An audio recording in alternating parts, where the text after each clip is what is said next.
Hello student, welcome back to the channel. आज जो हम पढ़ने वाले हैं वो हमारा टॉपिक है सिमेट्री यानी कि सममिति। ठीक है, तो सममिति में हम लोग जो पढ़ने वाले हैं वो हम फिगर्स के बारे में पढ़ेंगे कि किसी भी फिगर के पास कितनी लाइन ऑफ सिमेट्री होती हैं। लाइन ऑफ सिमेट्री आपके एग्जाम में पूछा जाता है। यूटेट का ये एक टॉपिक है और इससे आपको प्रीवियस ईयर में क्वेश्चन भी मिलेंगे। यूटेट 2 में ये क्वेश्चन पूछा गया हुआ क्वेश्चन है कि एक हेक्सागन के पास कितनी लाइन ऑफ सिमेट्री होती हैं, रेगुलर हेक्सागन के पास। ठीक है, तो हम लोग लास्ट में उस क्वेश्चन को भी डिस्कस करने वाले हैं। पहले हम लोग सिमेट्री के बारे में समझ लेते हैं। ठीक है, तो सिमेट्री क्या होती है, देखिए सिमेट्री के बारे में पढ़ते हैं। तो सिमेट्री या फिर इसे बोलते हैं सममिति। ठीक है, नाम से ही पता चल रहा है। देखो, सम मतलब बराबर, मिति का मतलब मेजरमेंट। जिसमें बराबर बराबर मेजरमेंट हो जाए वो आप लोगों का क्या कहलाएगा, सिमेट्री कहलाएगा। ठीक है, सिमेट्री में क्या होता है कि हमारे पास जब हम सिमेट्री लेते हैं तो उसमें जो फिगर होता है वो बिल्कुल एग्जैक्टली तो बराबर एक जैसे फेस में, एक जैसे पार्ट्स में क्या हो जाता है, डिवाइड हो जाते हैं, तो सिमेट्री कहलाती है। जैसे कि अगर हम बोलें, इसका सबसे बेस्ट एग्जांपल है हमारा ह्यूमन फेस।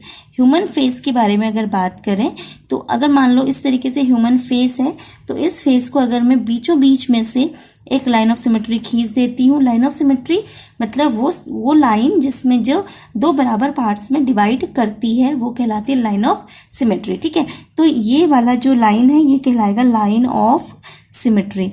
ठीक है, तो लाइन ऑफ सिमेट्री जो होती है वो दो बराबर पार्ट्स में क्या करती है, डिवाइड करती है।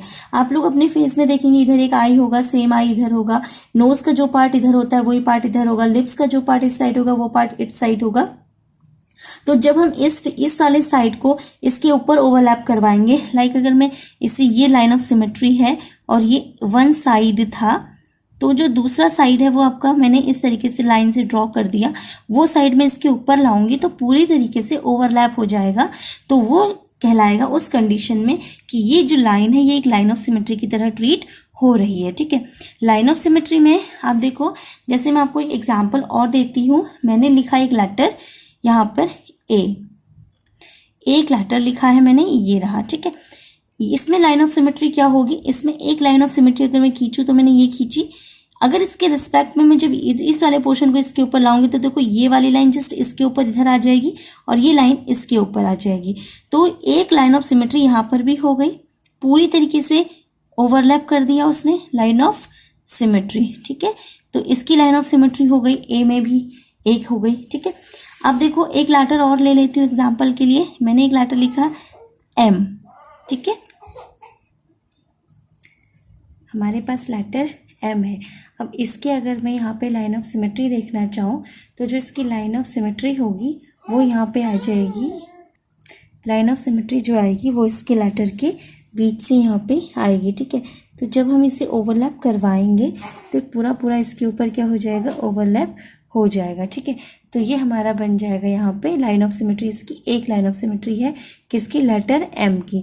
सेम ही आप लेटर डब्ल्यू की भी लाइन ऑफ सिमेट्री देख सकते हैं। ठीक है, तो देखो यहाँ पे कुछ लाइन ऑफ सिमेट्री मैं आपको बता रही हूँ। यहाँ पे जो लाइन ऑफ सिमेट्री आपके पास होंगी उनमें क्या होगा, फर्स्ट आपका लाइन ऑफ सिमेट्री है, जैसे हम बात करें अगर रेक्टेंगल की।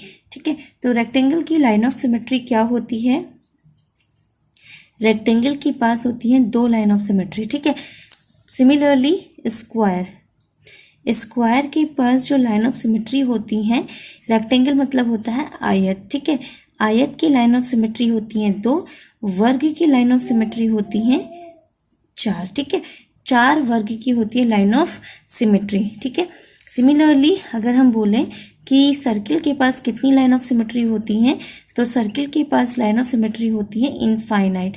इसके पास बहुत सारी लाइन ऑफ सिमेट्री होती हैं। ठीक है, तो यहाँ पर इसी तरीके से अगर मैं आपसे बोलूँ हेक्सागन के लिए, हेक्सागन के पास कितनी लाइन ऑफ सिमेट्री होती हैं ये हमें निकालना होगा। ठीक है, तो देखो यहाँ पे मैं आपको एक एग्जांपल दे रही हूँ आयत का। ठीक है, रेक्टेंगल का। तो देखो रेक्टेंगल में मैंने, ये मेरा रेक्टेंगल है, तो यहाँ पर अगर मैं देखूँ तो जो लाइन ऑफ सिमेट्री का कॉन्सेप्ट है वो क्या होगा। अगर मैं यहाँ पर बीच में से लाइन खींच दूँ इस रेक्टेंगल में, तो जब मैं उसे फोल्ड करूँगी तो मेरे पास ये पूरा पूरा यहाँ पे फोल्ड हो जाएगा। देखो एक पेपर ने दूसरे को क्या कर दिया, अपने ऊपर ओवरलैप कर दिया।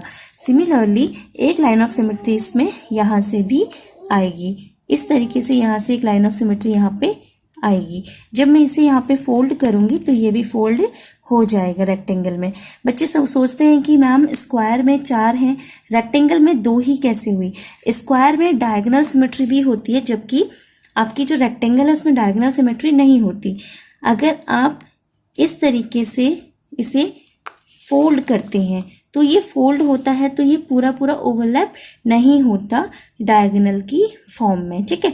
तो जब हम इसे देखें तो स्क्वायर में यहाँ पे अगर स्क्वायर में ये कंडीशन हम लेंगे तो स्क्वायर में ये आपकी क्या होगी, प्रॉपर्टी फुलफिल कर जाएगी, ठीक है। तो इसलिए यहाँ पे वो पूरा पूरा फोल्ड हो जाएगा। रेक्टेंगल में पूरा पूरा डायगोनल फोल्ड नहीं होता, और यही रीजन है कि आपका रेक्टेंगल के पास 2 लाइन ऑफ सिमेट्री होती हैं, जबकि स्क्वायर के पास 4 लाइन ऑफ सिमेट्री होती हैं। सर्किल के केस में अगर हम सर्किल में इसे देखें तो सर्किल के केस में देखो ये मेरा सर्किल बना, ठीक। इसमें मैंने यहाँ से लाइन खींची, ये सेंटर से पास हो रही है, ठीक है, ध्यान देना।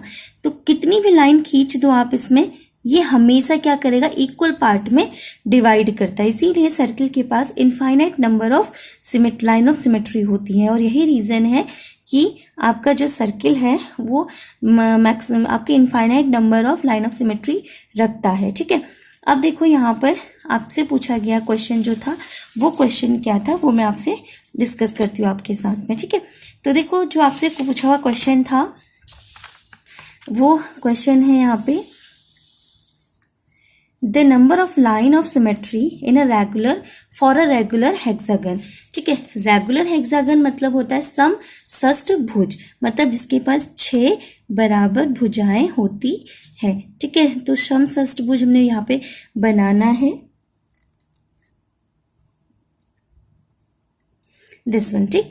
तो देखो इसमें 6 कैसे होती है, तो देखो एक लाइन ऑफ सिमेट्री यहां से गई, ठीक, दूसरी लाइन ऑफ सिमेट्री यहां से गई, ठीक, इनके ऊपर ओवरलैप करवा के देखिएगा, पूरा पूरा ओवरलैप होगा।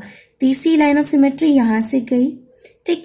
अब देखो लाइन ऑफ सिमेट्री और कौन कौन सी इसमें है, इसमें एक लाइन ऑफ सिमेट्री है ये वाली, ये भी यहाँ पे लाइन ऑफ सिमेट्री का काम करेगी, ठीक है। इसने लाइन ऑफ सिमेट्री का काम किया, फिर एक लाइन ऑफ सिमेट्री यहां से गई, ठीक, और अगली लाइन ऑफ सिमेट्री आई यहां से, ठीक है। तो देखो इसमें कितनी लाइन ऑफ सिमेट्री आई है, 1 2 3 4 5 एंड 6, 6 लाइन ऑफ सिमेट्री इसमें आई है, ठीक है। तो ये आप लोगों को समझ में आ गया होगा कि सम षष्ठभुज के पास जो लाइन ऑफ सिमेट्री होती है कितनी होती है, आपकी पूरी 6 लाइन ऑफ सिमेट्री होती हैं, ठीक है। तो इसमें लाइन ऑफ सिमेट्री हो गई 6। आप लोग के जो होमवर्क है जो आप लोगों को करना है, आप एक रेगुलर हेक्सागन कट कीजिए और उसके बाद फिर उसमें ये सिमेट्री मैंने जो बताई है, देखो पहली लाइन ऑफ सिमेट्री मैंने इसे बताया है, दूसरी लाइन ऑफ सिमेट्री ये बताया है, तीसरी ये, चौथी, पांचवी और छठी, ठीक है। ये मत सोच रहे कि ये लाइंस भी तो है, ये लाइंस इन्हीं को तो आगे एक्सटेंड करके बनी है ना। तो ये 6 लाइंस ऑफ सिमेट्री खींच करके आप देखना, आपको पूरा ओवरलैपिंग मिलेगा। लेकिन बस ये है कि हर एक भुजा बराबर होनी चाहिए, क्योंकि सम षष्ठभुज है तो हर एक भुजा बराबर होनी चाहिए, ठीक है। तो ये बात आप लोगों को क्लियर हो गया होगा कि जो हमारा लाइन ऑफ सिमेट्री होता है उसे खींचने से फिगर जब जो पार्ट्स होते हैं तो पहला पार्ट दूसरे पार्ट को पूरा फोल्ड करने पर पूरा ओवरलैप करेगा तो ही लाइन ऑफ सिमेट्री आएगा, ठीक है। तो यहाँ पर जो लाइन ऑफ सिमेट्री है देखो, स्क्वायर के लिए 4 हैं, हेक्सागन के लिए 6 हैं, सर्किल के लिए इनफाइनाइट है, आइसोसेल्स के लिए 1 होती है, आइसोसेल्स के लिए 1 लाइन ऑफ सिमेट्री होती है। और यहाँ पर ये लाइन आप याद रखें, यदि सममिति होती है तो फोल्ड करने पर पूरा ओवरलैपिंग होनी चाहिए। जैसे रेक्टेंगल में यहाँ पे होगा तो ये पोर्शन इसके ऊपर लाऊंगी, पूरा फोल्ड हो जाएगा। जब इसे यहाँ से कट करूंगी तो इसको इसके ऊपर लाऊंगी तो फोल्ड हो जाएगा, लेकिन डायगोनल में ये फोल्ड नहीं होगा। ठीक है, तो ये होती है आपकी लाइन ऑफ सिमेट्री। होपफुली आप लोगों को लाइन ऑफ सिमेट्री क्लियर हो गया होगा। अगर आपको यहाँ पे कोई भी प्रॉब्लम आती है तो आप लोग कमेंट बॉक्स में जरूर पूछिए, मैं आप लोगों को दोबारा से समझाऊंगी। बस आप लोगों को एक बार जो मैंने बोला है वो घर पे प्रैक्टिकल करके ज़रूर देखना है, उससे आप लोगों को बहुत अच्छे से समझ में आ जाएगा। अगर आपको वीडियो पसंद आई है तो please like share and subscribe जरूर कीजिए। और ये आप लोगों का यूटेट का टॉपिक है। यूटेट की सीरीज़ में पहले भी मैं आप लोगों को टॉपिक्स करवा चुकी हूँ। Ratio, ages, partnership, time and work, percentage, profit and loss and discount, ये टॉपिक्स आपके हो चुके हैं। नेक्स्ट टॉपिक आप लोगों का अगली बार में आएगा। और आज मैंने आप लोगों को जो करवाया वो था सिमेट्री। तो ये आप लोगों के टॉपिक से इंपॉर्टेंट टॉपिक, और इनसे आपको एग्जाम में एक एक क्वेश्चन जरूर देखने को मिलेगा। अगर आपको पसंद आया तो प्लीज़ लाइक शेयर सब्सक्राइब जरूर कीजिए। Thank you students.